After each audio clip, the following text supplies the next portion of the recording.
E aí pessoal, beleza? Sou Fábio Marcondes, autor de 5 livros e aqui a gente fala sobre abstinência e dependência química. Pois então, quero falar com vocês hoje sobre o flashback. Esse é um assunto que eu tinha até esquecido que existia.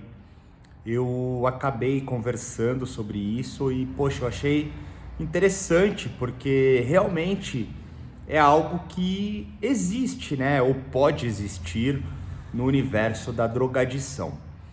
E, poxa, eu estava tentando fazer, né, uma comparação com a minha própria experiência e agora, juntamente, os estudos, né, o aspecto de conhecimento mesmo através da literatura.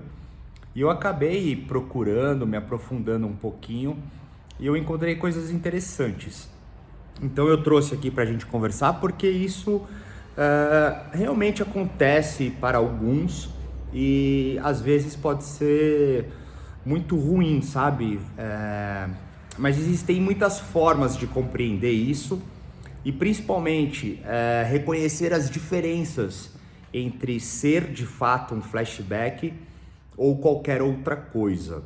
Então, assim, antes de tudo, o flashback muitas vezes ele está associado ao uso de lisérgicos. Então, o LSD, né, o lisérgico ácido dietilamida, ele tem essa propriedade, inclusive a literatura ela traz uma possível alteração no DNA com uso contínuo, né, excessivo e abusivo por longos anos, por um longo período.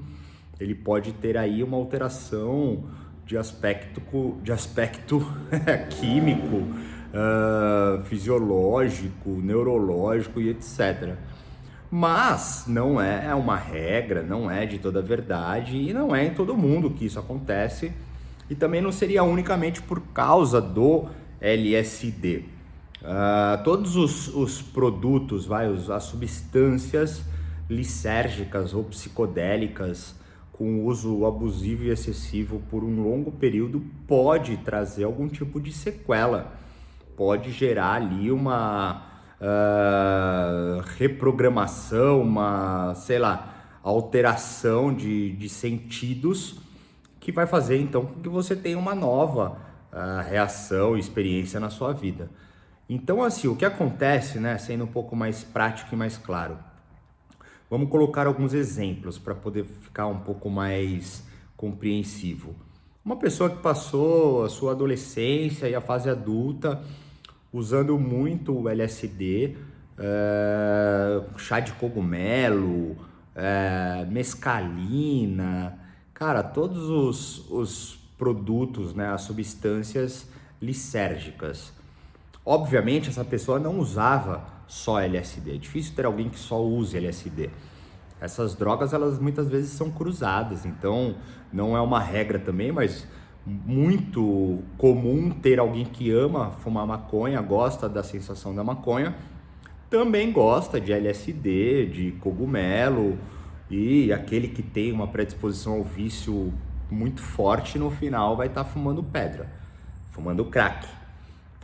Diferente de outras características que também não são regras, mas acontece muito das pessoas que, poxa, tem ali, né, o alcoolismo, a característica de ser um alcoólatra que gosta da sensação do álcool, quando começa a usar cocaína, encontra ali o resultado perfeito, né, a combinação, e assim podem também existir as variações com êxtase, MDMA, enfim, não é uma regra, mas toda droga, incluindo o álcool, pode gerar algum tipo de resultado neurológico, químico, pode ativar uma área do cérebro que antes não estava, sei lá, em evidência, né, no seu dia a dia e começou a gerar sensações e pensamentos diferentes.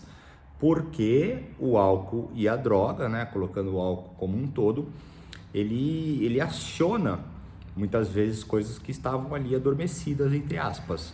Mas o LSD, né, que seria o mais próximo de ter um flashback, ele realmente pode oferecer isso. Mas a diferença é que não propriamente no aspecto, né, de ter um flashback, mas muito mais próximo de ser apenas uma memória eufórica, de ser uma sensação que traz ali, né, uma lembrança ou alguma situação que aconteceu, alguma associação propriamente dita, que então fez, né, como se fosse um gatilho ali de uma lembrança, de um sentimento, de uma sensação. Cara, essas coisas elas são muito naturais, elas estão dentro dos nossos 5 sentidos e elas acontecem com todos, e não propriamente a questão de um flashback.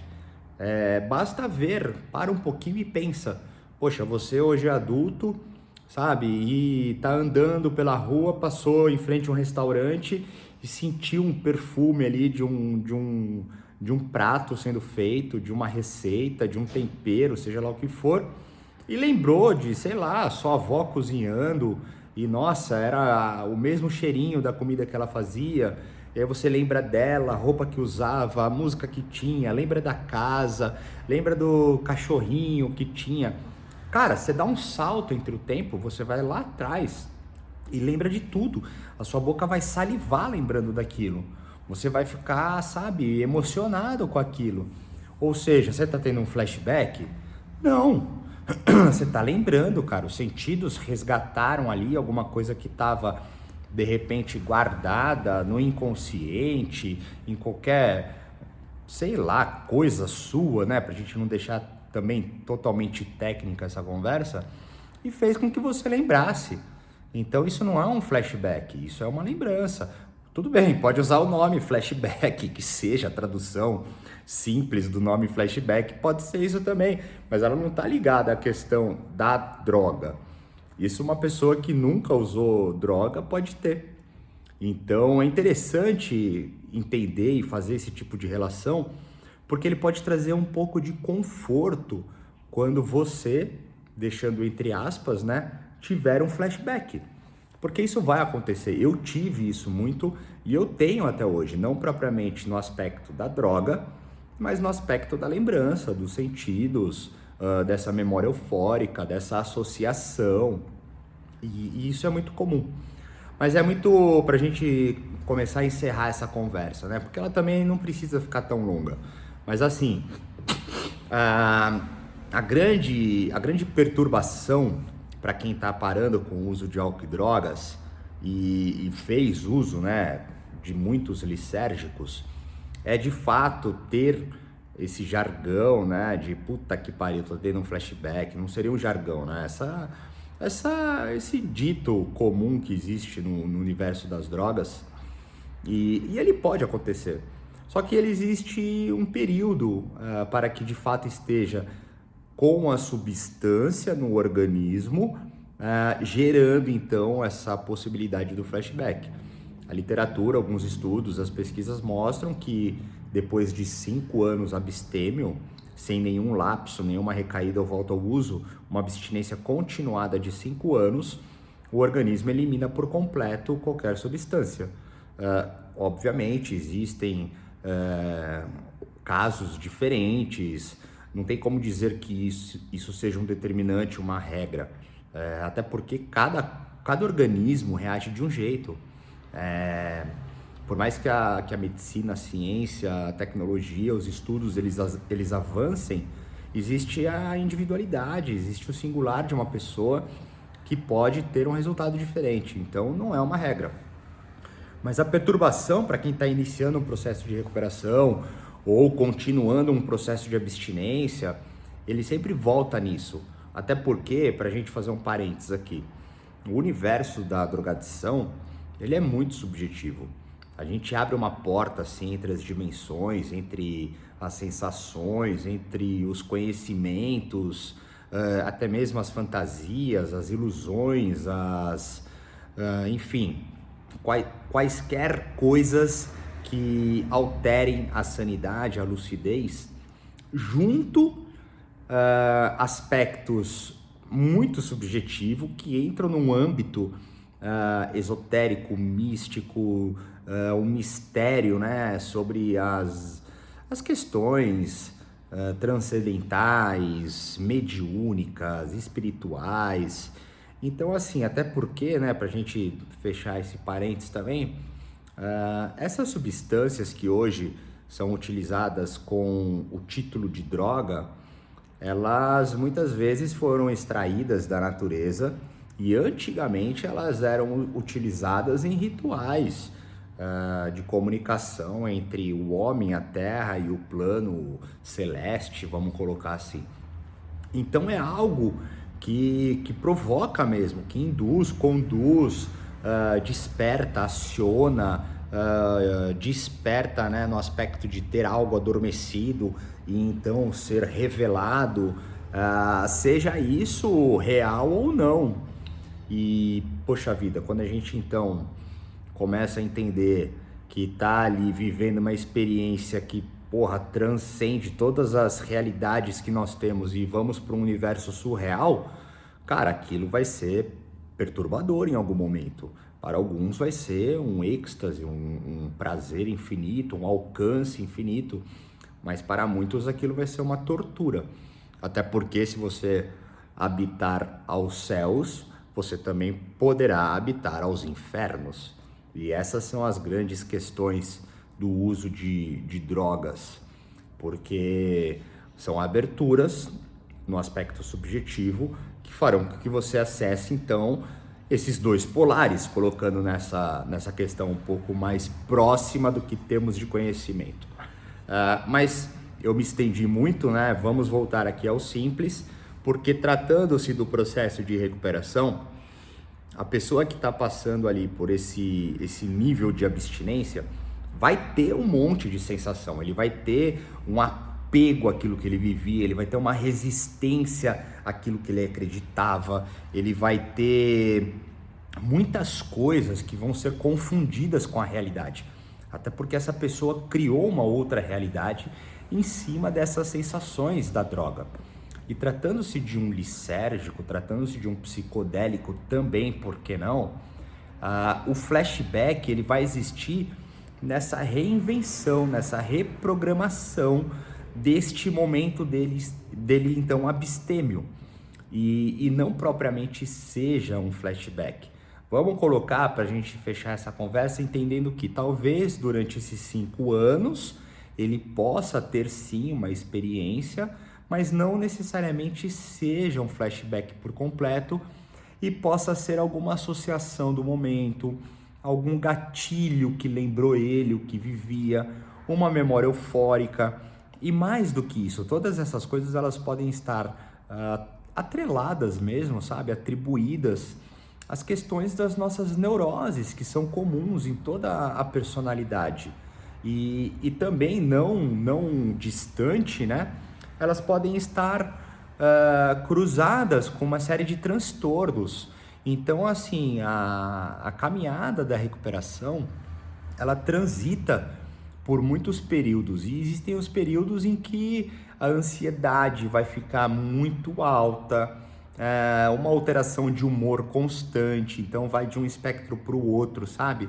De estar feliz ou estar triste, estar com raiva, estar, sabe, qualquer coisa, tipo, vai ficar tudo bagunçado. É muita tristeza, é muita alegria, é muito ódio, é muita felicidade, é muito difícil. E só tem um jeito de passar por isso, passando.